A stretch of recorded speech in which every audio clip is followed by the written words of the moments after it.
நம் மூதாதையர்கள் வகுத்த சட்டங்கள் அல்லது அறங்கள் இருக்கின்றனவே அது மக்கள் மத்தியிலே அவர்கள் ஏற்படுத்தி கொண்டு புகுத்திய செயல் அல்ல.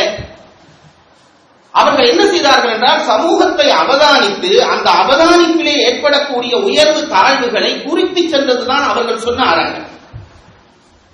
நாம் விரும்புகிற ஒன்றை ஏற்றிவிட்டோம், பச்சைமடல் நாணம் பெண்களுக்கு இயல்பு என்று சொன்னோடனே அது ஒரு சண்டை இருக்கிறது. இப்படி சொல்லி சொல்லியே இதை உண்டாக்கி விட்டார்கள் என்கிறார். அப்படி அல்ல. ஒரு கருத்தை எந்த பெரிய கெட்டிக்காரனாக இருந்தாலும் எவ்வளவு பெரிய ஆற்றல் உள்ளவனாக இருந்தாலும் ஒரு பொய்யான கருத்தை ஒரு சமுதாயத்துக்குள்ளே எவ்வளவு பெரிய வலிமை உள்ளவனாலும் தொடர்ந்து நிலைநிறுத்த முடியாது. அப்படி நிலைநிறுத்த முடியும் என்றால் அதர்மம் என்றோ வென்றிருக்கும். அதை மறந்து போகாதீர்கள். எவ்வளவு பெரிய கெட்டிக்காரனாக இருந்தாலும் அவனாலே ஒரு பொய்யை நீண்ட காலம் உண்டாக்கி வைத்து வளர்த்தெடுக்க முடியாது. சாதாரண ஊர்வலத்திலே சொல்வார்களே, கெட்டிக்காரனின் பொய்யும் புரட்டும் 8 நாளைக்கு என்று சொல்வார்களே, அவ்வளவுதான்.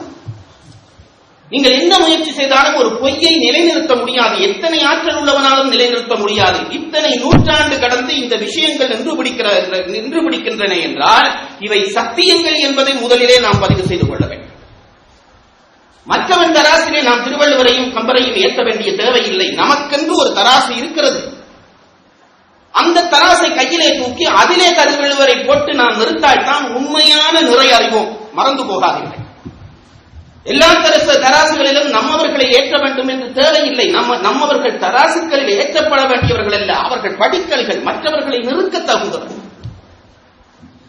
இந்த பெருமையை இழந்து போய் நாங்கள் இந்த நூல்களுக்குள்ளே நுழையக்கூடாது என்பது என்னுடைய தாழ்மையான அபிப்பிராயம். தமிழர்களை பொறுத்தளவிலே இன்றைக்கு நான் எடுத்துக்கொண்டிருக்கிற தலைப்பு ஒரு தர்மம் என்கின்ற தலைப்பு.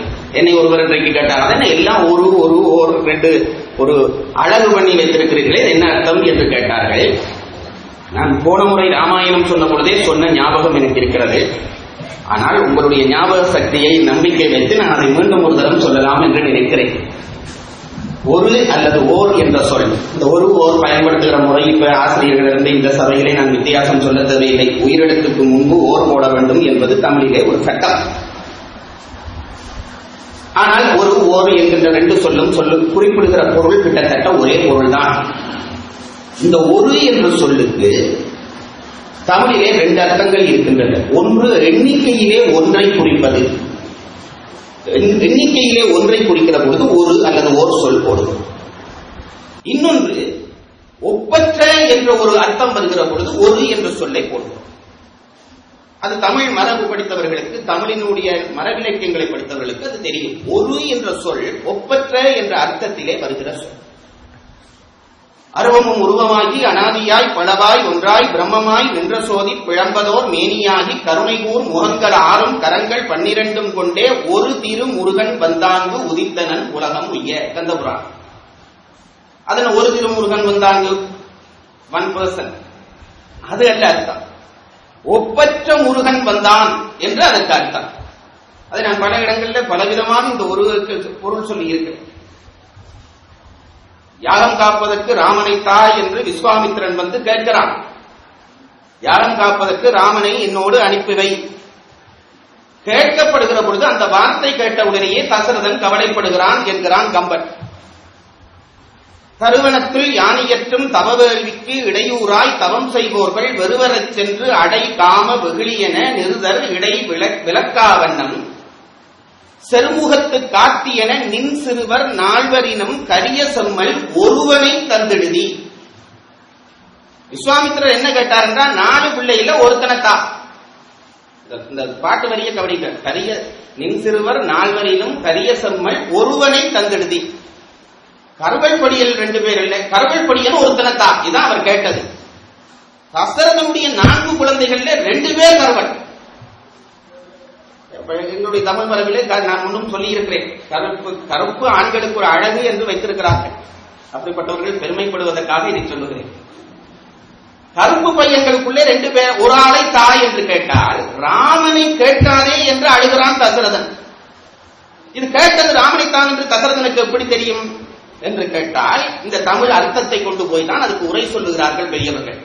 கரிய செம்மல் ஒருவனை தந்தெழுதி என்றால் கருப்பு படிகளுக்குள்ளே ஒப்பற்றவனாக இருக்கிறவனை தான் என்று அர்த்தம்.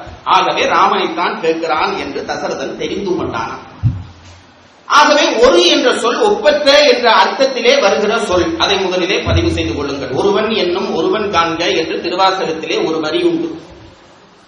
ஒரு என்றால் ஒப்பற்ற என்ற அந்த அர்த்தத்தை நாம் தெரிந்து கொண்டு இந்த தலைப்புகளை பழையபடி நீங்கள் கவனிக்க வேண்டும். நான் போட்டிருக்கிற ஒரு ஓரெல்லாம் ஒப்பற்ற என்ற அர்த்தத்திலே வந்திருக்கின்றன.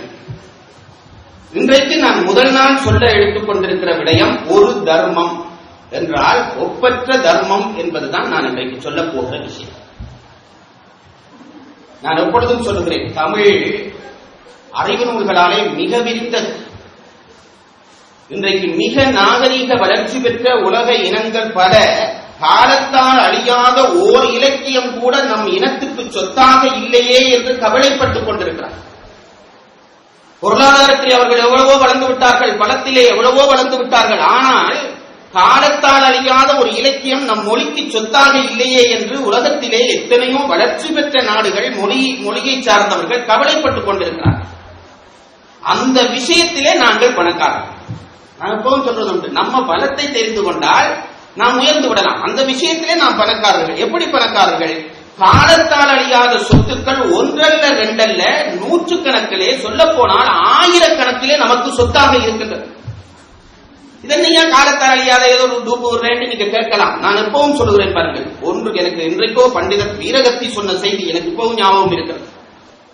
ஒரு இயல்பான ஆண்மையாளர் பண்டிதர் வீரகத்தியை தெரிந்தவர்களுக்கு தெரியும். அவர் எனக்கு சொல்லுவார், தம்பி, இந்த உலகத்திலே ஒரு உயர்ந்த பொருள் எதையும் இயற்கை அழிய விடாது. ஒரு முறை பாரதியாரை பற்றி பாரதி நூற்றாண்டு நடந்து கொண்டிருந்த பொழுது பாரதியார் தன்னுடைய டைரியிலே எழுதின அவருடைய லோன்ரி கணக்கு, உடுப்பு போட்ட கணக்கை ஒரு சஞ்சிகை பிரசுரம் பண்ணியிருந்தார்கள். அவர் எழுதியிருக்கிறார், இத்தனை வேண்டி லோன்றிக்கு போட்டிருக்கிறேன்.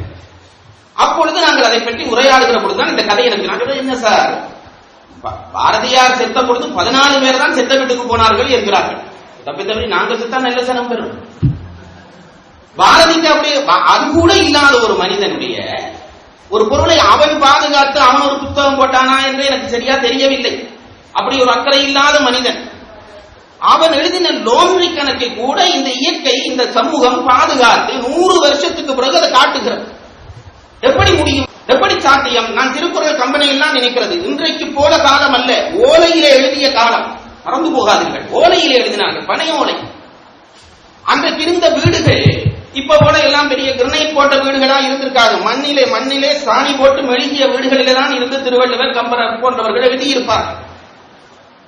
எழுதியது ஓலையிலே. நாங்கள் நினைக்கிறது போல திடீரென்று நான் எழுதின புத்தகமே 1000 பிரதி போடுகிறேன். 10 வருஷத்திலே பார்த்தா ஒரு பிரதியும் எனக்கே கிடைக்கிறது இல்லை. அவ்வளவு வலிமை எங்களுடைய எழுத்து.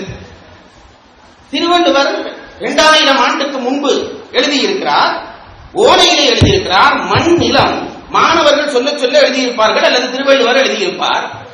மிஞ்சி மிஞ்சி போனால் ஒரு 5 படி 10 படி எழுதப்பட்டிருக்கும். அந்த காலத்திலே அந்த ஓலைப்படியை நிலத்திலே வைத்துவிட்டு குளிக்க போய்விட்டு வந்தாலே கரையான் சாப்பிட்டு விடும். அதுக்கு இருக்கிற ஆபத்து சொல்லுது. இப்ப நாங்க அதை பாதுகாத்து லேமினேட் பண்ணி அதை அழகு பண்ணி என்னென்னமோ பண்ணி வைக்கிறோம்.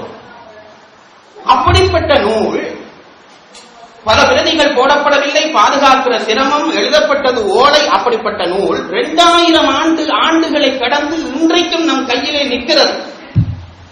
அந்த நூலினுடைய பெருமதி இழந்து இன்றைக்கும் தமிழ்ச்சங்கம் அதற்கு ஒரு விழா எடுக்கிறது என்றால் எப்படி இந்த காலக்கடப்பு முடியும்? நினைத்து பாருங்கள். நான் எல்லாரிடமும் சொல்வதுண்டு. இன்றைக்கு நான் சொல்வது முன்னுரை என்றபடியால் சில விஷயங்களை தொட்டு காட்ட விரும்புகிறேன். இப்போ நமக்கு யாரிலே அதிகம் அக்கறை? ஒரு நிமிஷம் அதை பற்றி யோசியுங்கள். நமக்கென்று நான் எங்கள் எல்லாரையும் ஒரு சமூகமாக கேட்கவில்லை, உங்கள் ஒவ்வொருவரையும் தனித்தனியாக கேட்கிறேன். உங்கள் ஒவ்வொருவருக்கும் யாரில் அதிகம் அக்கறை உண்டு? என் இனத்திலே அக்கறை என்றதெல்லாம் ஒரு பொய். அந்த அக்கறை தான் தெரிஞ்சு போச்சு. அல்லது அவர்களே அக்கறை இவர்களே அக்கறை, அது பொய். சரி, கொஞ்சமாவது உண்மை சொல்றான், என் மனைவியிலே அக்கறை என்பார் ஒருவன், பிள்ளையிலே அக்கறை என்றால் என்னுடைய ஆசிரியர் சொல்வார், அது கூட பொய் தான். உண்மையிலே நான் ஆறிலே அதிக அக்கறை வைத்திருக்கிறேன் என்றால் நான் என்னிலேதான் அதிக அக்கறை வைத்திருக்கிறேன். அது யாழ்ப்பாணத்தில் நான் ரொம்ப கண்ணால அழகா பார்த்தேன் பாருங்க. விமானங்கள் குண்டு போடுகிற பொழுது மேலே பிளேன் சுத்த தொடங்கிட்டால் எந்த அன்பான கணவனும் அப்பாவும் தான் போய் பங்கருக்குள்ள இறங்கி கொண்டுதான் பிள்ளைய கூப்பிடுவான்.